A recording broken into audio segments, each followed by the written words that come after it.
Halo, kita ketemu lagi di channel YouTube Brand Adventure Indonesia dalam program Berpikir Branding.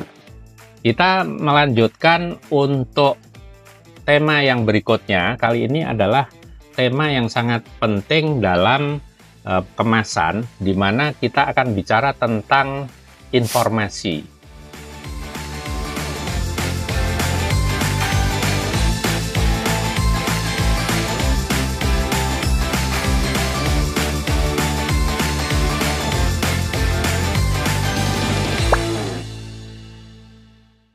Nah, kalau kita berbicara tentang informasi, artinya sebetulnya kemasan itu tidak hanya sekedar berfungsi sebagai sebuah wadah atau bungkus, tapi di sini kita bisa melihat banyak sebetulnya produk-produk yang dimana kita melihat produk itu, kita bisa lebih tahu tentang apa yang dijual, apa yang pengen dikomunikasikan oleh produk itu dengan cara kita bisa membaca lebih detail.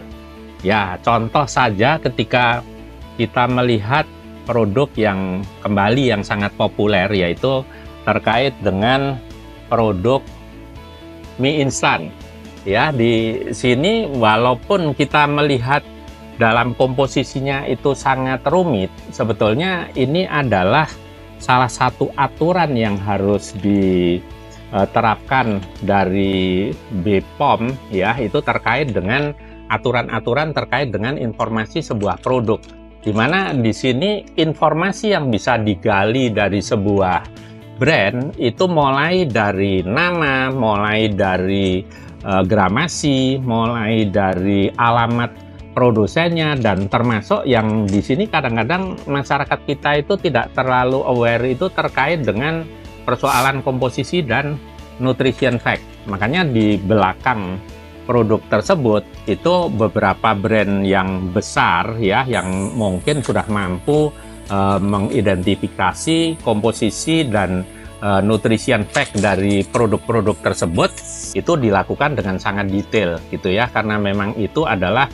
aturan yang sangat wajib dan harus ada dari sebuah brand. Apalagi kalau kita melihat di sini misalnya ada beberapa produk terkait dengan persoalan apakah itu berhubungan dengan obat-obatan maupun bahan-bahan yang dibutuhkan. Misalkan contohnya saja di sini ada Herba Health itu ya, yang ini pasti kaitannya dengan obat dan sejenisnya. Nah, di sini informasi tentang produk itu harus bisa lebih sangat detail, karena orang tidak boleh salah dalam mengidentifikasi atau mungkin mencari bahwa sebetulnya manfaat dari produk itu apa. Makanya di sini sangat detail, dan bahkan kalau teman-teman bisa lihat, ini ada satu produk yang sangat populer gitu ya, produk minuman buah. Ini kan dalam kemasan saset gitu ya, tapi kalau kita lihat dari sisi komposisinya itu kadang-kadang secara estetika jadi tidak bagus. Tapi ini adalah aturan yang memang harus dilakukan gitu ya, dari space yang sangat kecil ini pun semua aturan itu harus diterapkan. Ini contoh yang misalnya ketika kita melihat di sini ada berbagai varian rasanya, baik ini ada rasa mangga, ada rasa stroberi, ada jeruk dan sebagainya.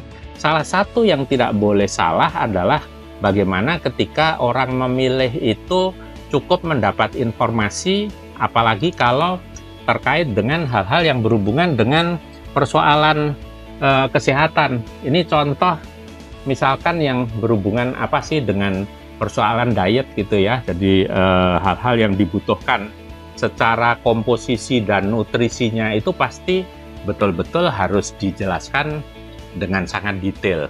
Nah, ini salah satu hal yang menjadi fungsi paling penting dalam sebuah kemasan adalah kemasan itu harus bisa menjadi sebuah media yang dibutuhkan untuk mencari informasi yang sangat valid dari sebuah produk. Nah, silahkan teman-teman bisa eksplorasi lagi apakah hanya sekedar produk yang ada di sini atau mungkin produk dari teman-teman sendiri butuh untuk diberikan tambahan informasi yang sangat jelas. Nah, ini adalah hal-hal yang paling penting terkait dengan informasi. Jangan lupa teman-teman bisa like, bisa subscribe, dan bisa komen dari YouTube Brand Adventure Indonesia. Dan tetap bersama dengan Rudianto, kita akan ketemu lagi di episode berikutnya.